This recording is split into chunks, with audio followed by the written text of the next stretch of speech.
Before this video starts, let me make something clear, because I know it's going to show up in the comments. I am not a foe. Now with that out of the way, let's talk about Beastars.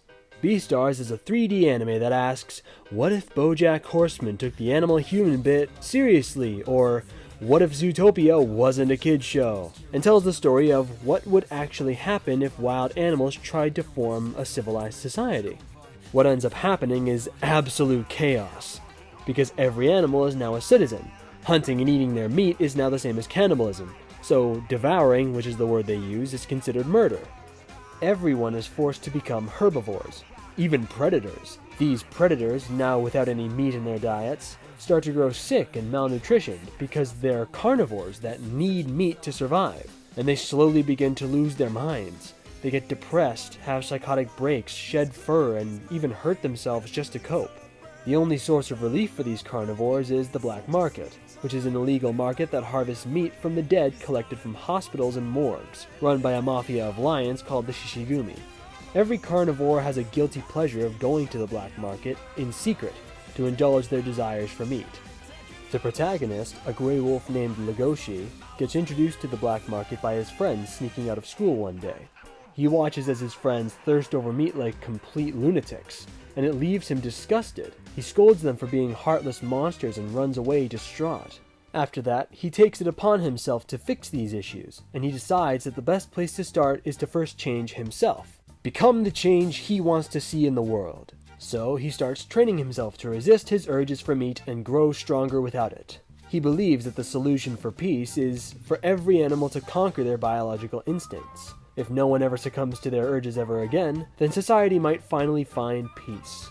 Wow, what a selfless and noble hero who takes problems of his world upon his back and seeks to transcend himself to become the perfect role model for society. Look at him, using all his willpower to tame his sinful desires, swearing off all meat and embracing true stoicism as he reaches one step closer towards enlightenment. These fangs are for you. These claws are for you. Yeah, no, this kid is an idiot. And his mentor, who's supposedly a therapist, needs his license revoked, if he even has one. All of this monk training and vigilante Batman justice isn't gonna do anything. The only thing Legoshi is achieving here is to boost his own ego and turn him into a pretentious elitist who looks down on those who need his help the most. His fellow carnivores. It's no wonder why so many of them hate him so much. The fundamental problem of Beastar society isn't sinful urges or criminal devourers or herbivores living in fear. It's meat. That's it. Predators need meat to survive, but there is no meat to eat in society. So the predator is either forced to devour someone, visit the black market, or just slowly descend into madness and unravel. No matter what path the carnivore takes, they're seen as psychopathic murderers who deserve to be muzzled and thrown in jail to rot. Meanwhile, herbivores are nothing but living meat at the risk of being devoured, and there's nothing they can do to protect themselves. But that won't stop them from trying. They come up with the most backward solutions imaginable, like school segregation or legally mandated poison, all for the sense of security, even if it's just a thinly veiled illusion that's only making the problems worse. Meanwhile, the underlying problem of this society just keeps getting worse as more and more predators are left hanging with no support and exiled to the dark fringes of society to suffer alone. That's how we end up with this.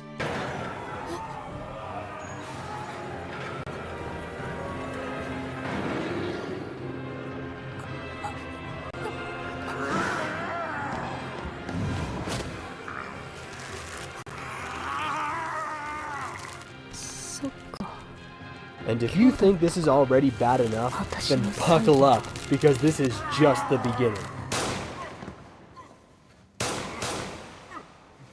Let's talk about the carnivores first. A lot of people, like Legoshi, hate the black market and want it gone. Okay, wish granted. Let's say that the government manages to dismantle the whole operation and throw the entire Shishigumi in jail. All the herbivores are cheering that this ugly mark on their society has finally been cleaned, and everyone can now live in peace. And now the carnivores need to find meat elsewhere. Okay, so where? The black market sourced meat from the dead, harvesting corpses from hospitals and morgues, and they also kidnap and traffic vulnerable targets to be sold as meat, which is something Haru and Loui have experienced. Clearly, this is messed up, So then, what's the alternative? Meat can only come from an animal, and in Beastar society, an animal is a fellow citizen. Maybe instead of just devouring anyone, what if the carnivores devour only one type of animal? Okay, moving on. In the canon of Beastars, marine animals are completely different society-wise. They use a different form of currency, speak a different language, and barely interact with surface animals because they literally can't. So what if the carnivores only ate marine animals? We won't need to sacrifice any one of our kind. We only need to pillage their kind and steal their resources for ourselves. Nope, not that either. Okay then, what if we come up with some kind of criteria, or checkmark, to classify certain animals as being allowed to be eaten? In the real world, there are certain cases where we are legally allowed to kill someone, mostly in cases of euthanasia. If someone is terminally ill with no hope for recovery, we can legally kill them to spare the pain. Maybe in Beastars, carnivore can legally eat euthanized herbivores. Wait, how's that different from eating the dead? If we're just gonna frown upon that, shouldn't we also frown upon this? Also, terminally ill people make up a very small slice of the population. At least I hope so. Then maybe we need to widen the criteria. Have it not just include people who are destined to suffer, but also people who burden society. Maybe criminals of serious offenses sentenced with the death penalty can be executed by being eaten. So instead of being hanged, people in Beastars get eaten. I don't know, maybe? Or maybe people who aren't able to contribute to society because they're disabled. And that's just eugenics. Why do we keep coming back here? Well, maybe that's because it's simply impossible to determine who's allowed to be legally murdered in a society in a humane way. No matter what metric or requirement or system you use, it's just going to devolve into eugenics or discrimination. The only humane way to get meat is to get it from people who won't suffer from it, like the dead. Like what the Beastars black market is already doing. Legoshi, what are we protesting here exactly? Do you actually have a point to make here, or is it just your whole philosophy that literally just eating meat bad? But hey, we can't go too hard on him. He's just a teenager after all, who has much to learn about the world. Clearly there aren't any fully grown adults with positions in government and politics who are also this immature, right? I mean, those in power to run and change society must know better, right? Right? Who the fuck is this guy? Who is he? Yaya is the Beastar in Season 3, who is just the world leader elected by the people who's tasked to bridge the gap between herbivores and carnivores. So what's Yaya's plan to achieve that? Well, he's also going to play Batman and use the bodies of the carnivores he fought to fertilize his carrots, and he's just going to beat the shit out of Legoshi the first time they meet. These are the people running society? No wonder carnivores have it so bad. The Beastar isn't really that well explained in the show, and it's unclear if they're a public or private figure. But either way, what do you think the carnivores are going to do when they realize who this Bojack-looking guy actually is? Just lie down and die? Hell no! In fact, they don't even have to. They're the predators here. They're the ones with claws and fangs, not the herbivores, so unless the herbivores can invent weapons to protect themselves with, they'll lose once the carnivores no longer hold back. Sure, Yaya knows martial arts and can kick Legoshi's ass, but that's only because Legoshi is a pacifist who is trying to calm him down the whole time. Pit Yaya against Legoshi on the day he fought the Shishigumi at the end of Season 1, and let's see if this horse could still win. Or better yet, pit him against Riz after he went off his meds. The only time a herbivore has ever survived a devouring is only when 1. The carnivore themselves back off, or 2. Another carnivore saves them. Sure, carnivores hold no power in modern society.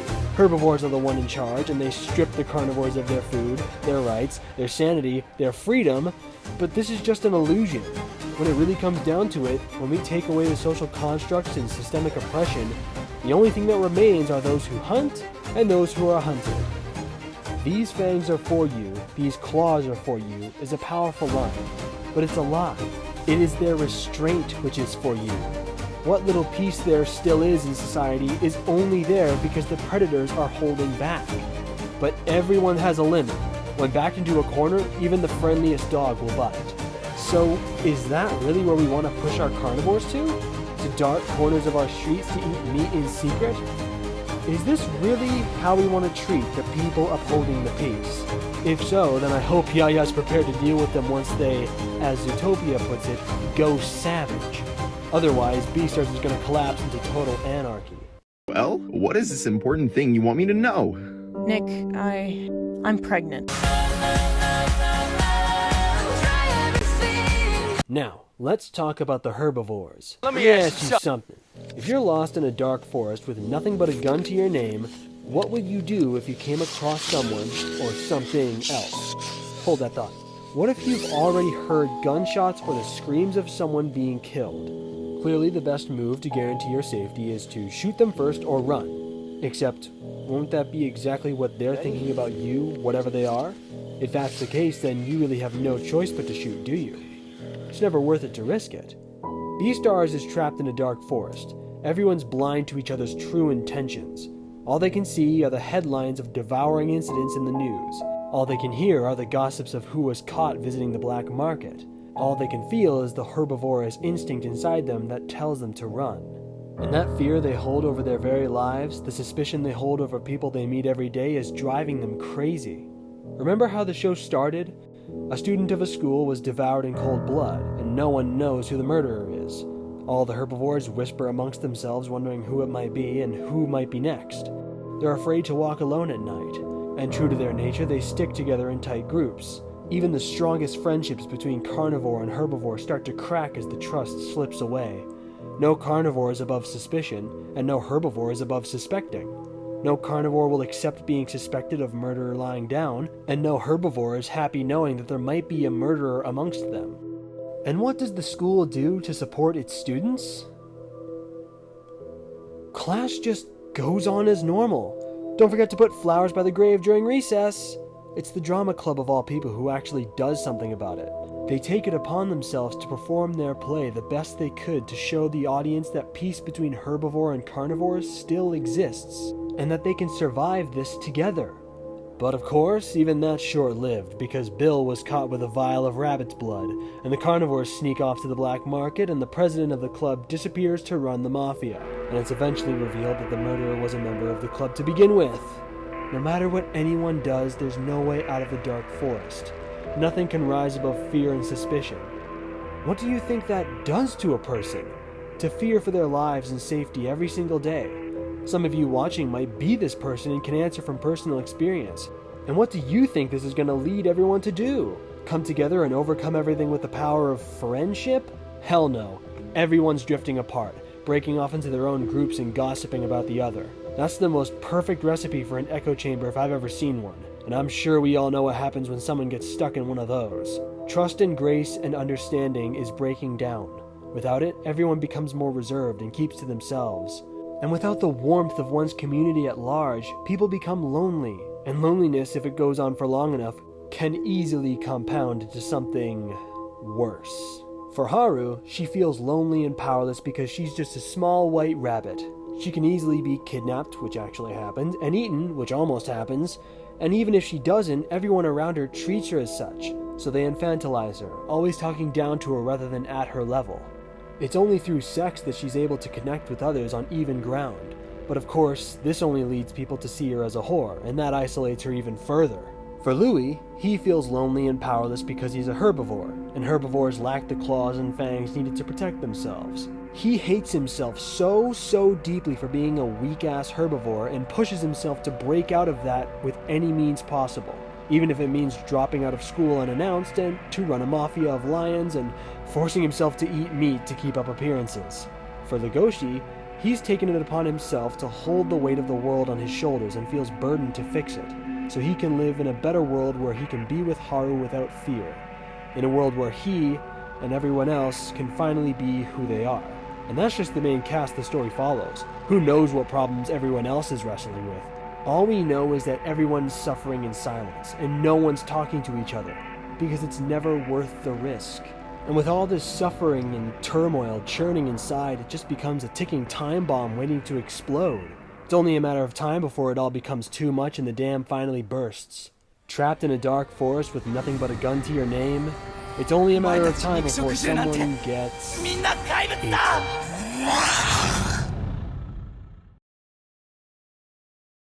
Before Paru Itakagi, the author of Beastars, wrote the manga, she wrote an anthology series called Beast Complex, set in the same world that features a bunch of short stories about animals coming to understand each other.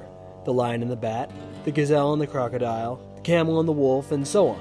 In total, she wrote 25 stories across 4 volumes. I'd like to add one more. Let me tell you the story of the bear and the alpaca. A bear is too strong to live in society. Their sheer size and power makes them a threat to public safety. In order to help them coexist alongside everyone else, they're legally mandated to drink strength-restraining drugs. Side effects include splitting headaches, loss of appetite, insomnia, lethargy, anhedonia, and stunted growth. The only thing that helps distract the pain is honey. Because we all know bears love honey, right? An alpaca notices the bear. He is surprised to learn that bears lead such difficult lives and feels sympathy for them. The two become friends, and the alpaca uncovers the bear's true personality, which was neutered by drugs. The alpaca appreciates his vulnerability and encourages the bear to stop hiding behind a facade and start living as his true, authentic self. The bear takes the encouragement to heart and stops taking his medicine. It's rejuvenating being able to taste food properly, get good sleep, and actually enjoy life again. He's so happy he's taken his friend's advice and can't wait to show them who he truly is. So then why is it that his friend is suddenly acting so evasive and worried? Why is he running away? Wait. He grabs the alpaca's hand and leaves a scratch without even trying. He chases the alpaca to an empty lecture hall. A spotlight cast behind him, and his shadow traps the alpaca in place. The alpaca kicks and screams for his life, and in his final moments, says how he truly felt this whole time. You carnivores are nothing but monsters. The bear agrees, and eats the alpaca alive. Beastars is a ticking time bomb, and Riz is the explosion. He is the culmination of all these problems we've talked about so far. Not only is his voice unheard, society takes it a step further and forces him to take drugs. And he hides all his pain behind a facade of a quiet, friendly bear who loves honey. Is it his fault? Clearly not, right? There was so much stress on his back, and that's inevitable that he's gonna snap at some point. I mean, what else do you expect him to do? Just continue poisoning himself forever? Because let's be real, that's what these drugs are. Poison. In case you're not convinced, let me remind you of the side effects again. Splitting headaches, loss of appetite, insomnia, lethargy, anhedonia, and stunted growth. Almost all of these are just symptoms of depression, you know? And depression is torture. And this drug is literally giving him depression, on top of the already pre-existing mental health crisis that everyone's struggling with. Also, if this drug is designed to stunt their growth and development, that means they must have been forced to take this as they were still growing. Otherwise, it defeats the whole point. So, at what age are bears forced to take this drug? Before they go through puberty? So like 10, 11 years old? Riz is in high school when he ate 10, which means he's around 17, 18. That means at this point, Riz has been taking these drugs for at least 6 years. Sure, these drugs aren't crack cocaine or anything, but they're still, you know, a drug. Taking any kind of drug for 6 years straight is definitely enough time for you to grow dependent on it. Our bodies physically change in response to the drugs we take, and over time, grow to rely on it. That's what causes addiction. Also, as you continue to take a drug, your body builds tolerance to it, which means you need a larger and larger dose to achieve the same effect. We know he's been taking these drugs for at least 6 years, but how often does he take them? The show doesn't give any clear answers, but from what we can see of it, we can assume he takes it at least once a week. And once the tolerance builds, over 6 years? I think it's safe to assume that he takes it at least once a day. Either that, or these pills have 99.1% pure. And if you quit a drug, especially an addictive one without warning, that sudden shift can be really disorienting for your body and lead you to experience withdrawal symptoms. These symptoms, especially severe ones, can potentially include irritability or agitation, feelings of depression or anxiety, tremors or shaking, psychosis and confusion. Sound familiar? Withdrawal is no joke. It's so serious that it's classified as criteria for substance use disorder in the DSM-V. Our society considers this a disorder, an illness. So how can we possibly blame Riz for what he did if we already consider him mentally ill? That's ridiculous. It's like blaming a person with bipolar disorder for hurting people during a manic episode. They're not in control. It's not fair. But Tem was just reaching out to him. It takes a lot of heart and courage for him to do that. And his reward for it is to get eaten alive? That's hardly fair either. He's an innocent victim of Riz's withdrawal psychotic episode, and Riz deserves to be punished for it. And if you're still not convinced, let's do a little bit of research together. A little behind the scenes peek into how I write these videos. So, Tem's last words to Riz were, "You carnivores are nothing but monsters." Let's see if that's true.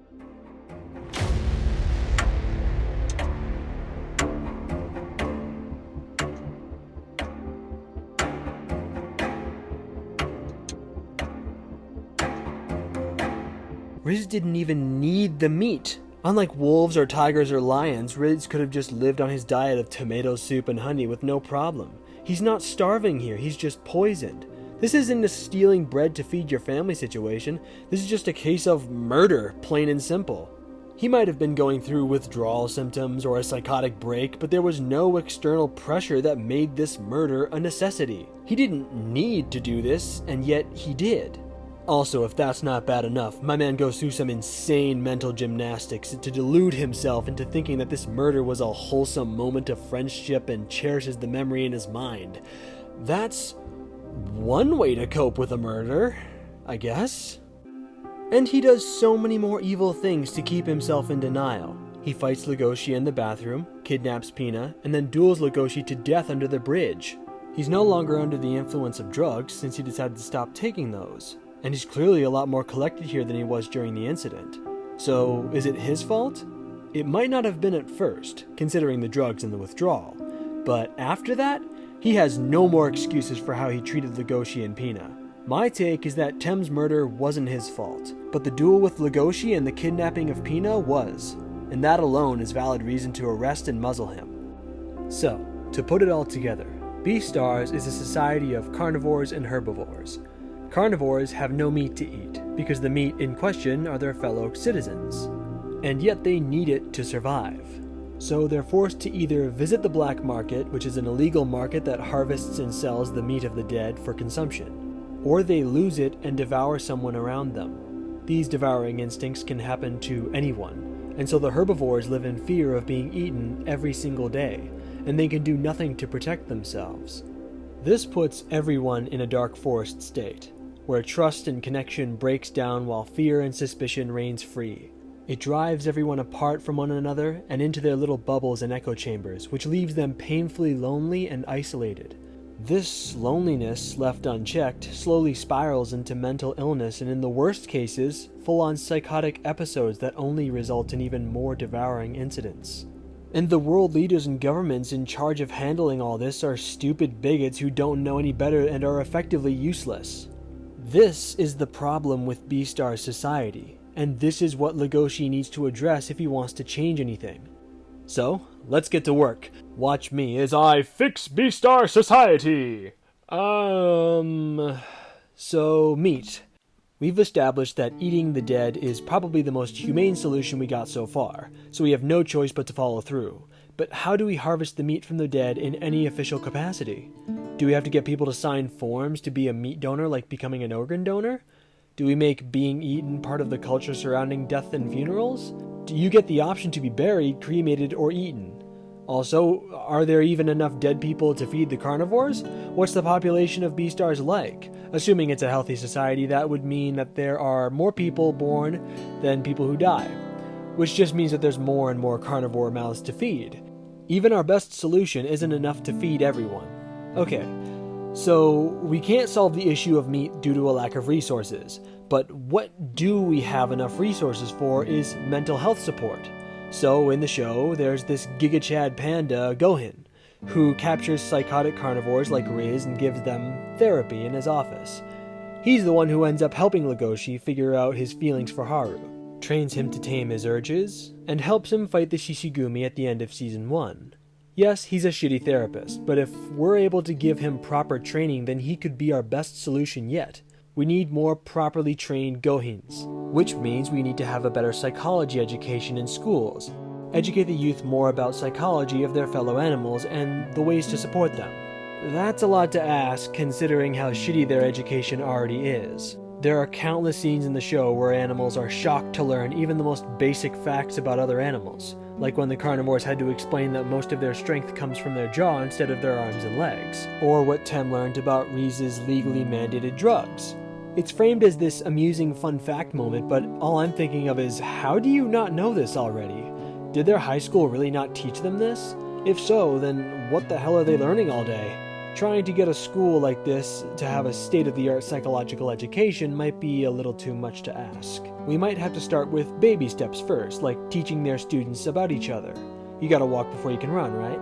Also, no amount of education would matter if everyone's afraid of being devoured, so maybe we need to start by empowering herbivores with a way to defend themselves. We can't just enroll them into self-defense classes because no amount of MMA is going to help a little alpaca fight a giant brown bear.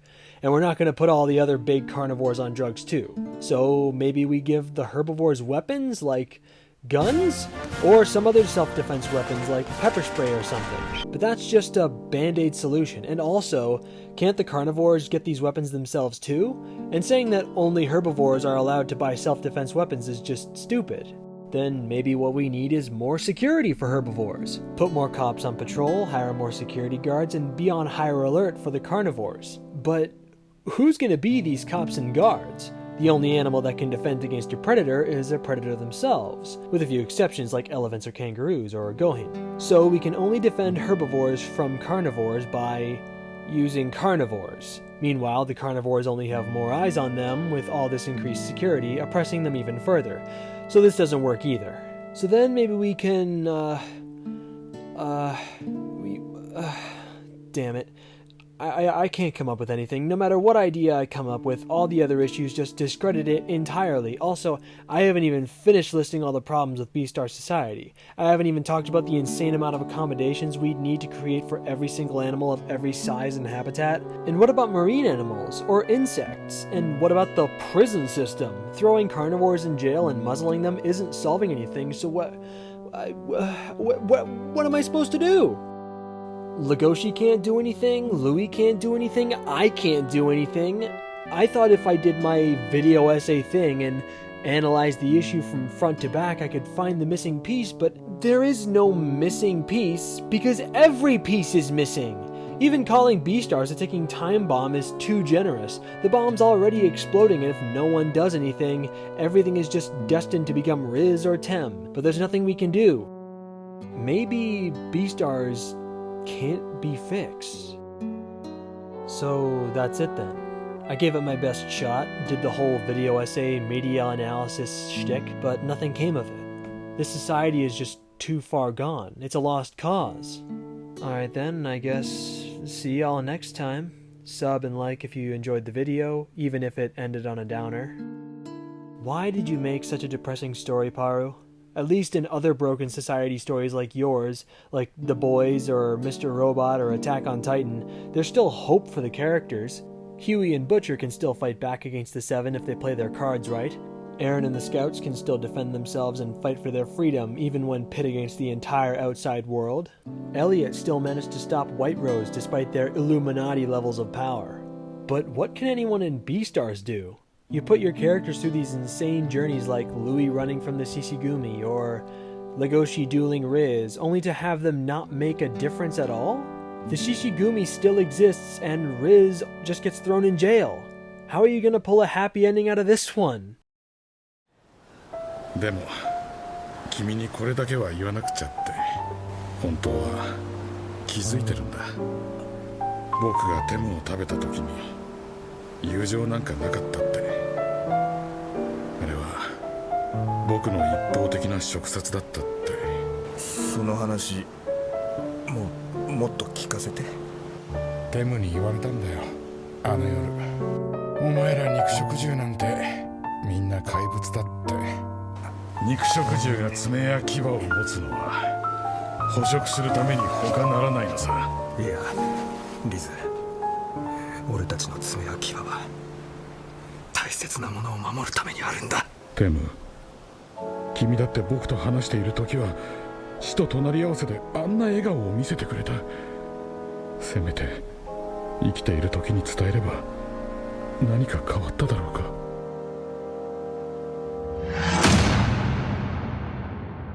テム、ありがとうと。 These fangs are for you. These claws are for you. Legoshi is a wolf. He will always have claws and fangs, but it's up to him what he does with it. He could have ended up like Riz. He could have used it to eat Haru, but he didn't. Instead, he used it to save her. And now he's using it to avenge Tem and save Riz from the edge. Loui is a deer. When he was a kid, he was trafficked by the Shishigumi and sold as meat to be consumed. On his foot was his product label 4. His adopted father saved him by buying him off the Shishigumi and raising him as his own. Deers are prey. He will always be prey and be made of the meat predators so desperately need to survive, and there will always be a 4 on his foot. But it's up to him what he does with it. He can choose who gets to eat him and how much of him. He can offer the 4 on his foot to Legoshi to help him fight Riz and to free him from his past. Witnessing this, Riz realizes that peace is possible between herbivores and carnivores, and that he could have had a beautiful friendship with Tem if he made different decisions. Maybe those decisions would be difficult, like forcing himself to stay on his drugs, but considering what he ended up doing, it might have been worth it. Tem called him a monster, but he's wrong. Riz isn't a monster. He's just a selfish kid who made an unforgivable mistake. And as he surrenders the duel and lets the police muzzle him, he realizes that there's still hope for him. If he learns from this and finds another way to cope with his problems, he could have friends again. Legoshi didn't change anything about society with that duel, but he changed Riz. Loui didn't change anything about society by running the Shishigumi, but he changed Ibuki and finally processed his own trauma. And maybe that's enough. It's insane to expect any one person to change society to begin with anyway. And as empowering as it is, there's always something quite naive about all these broken society stories that says otherwise.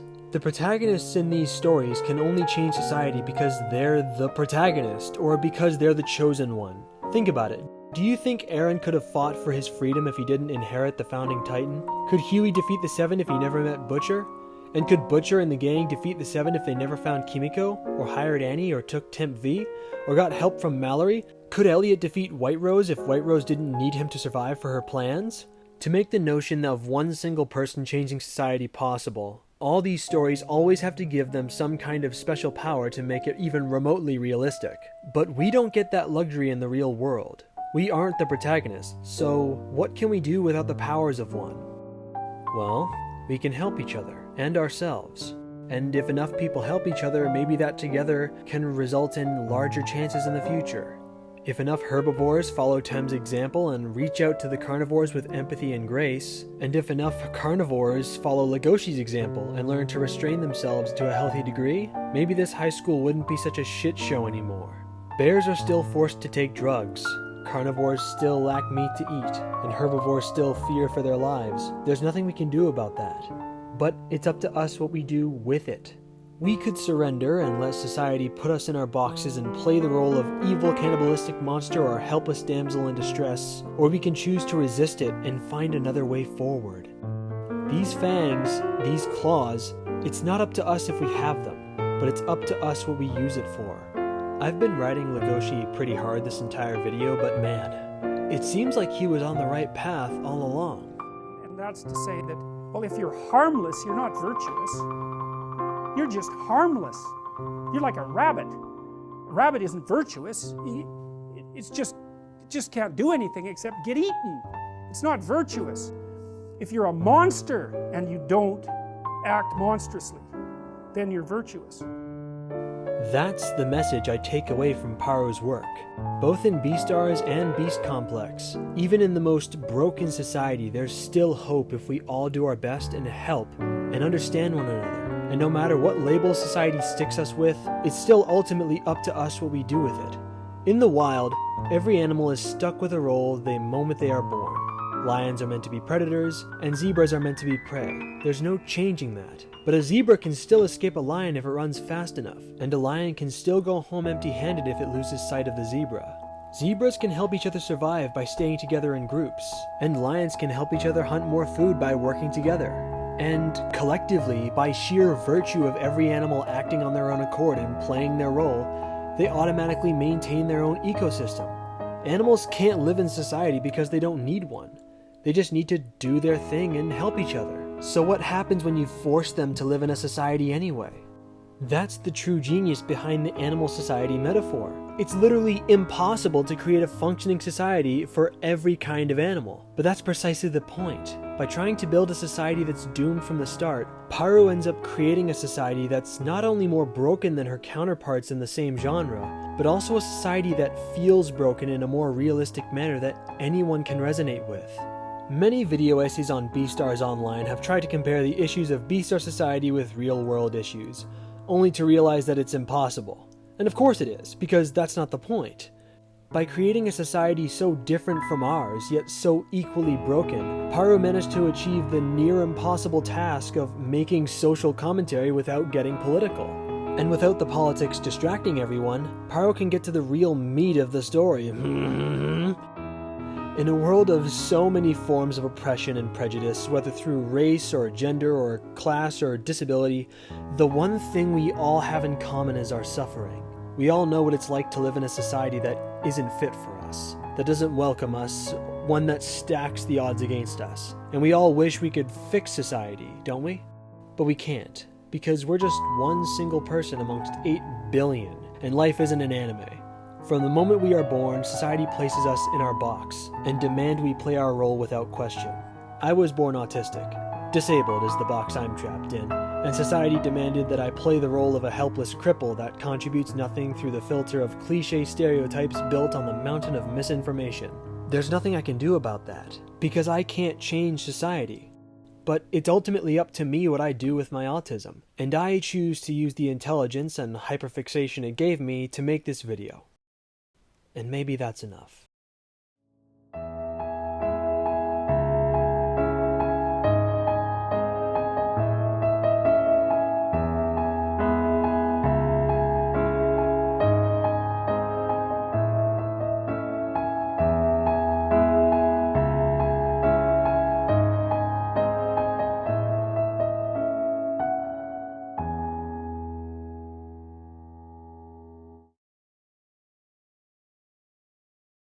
Subscribe for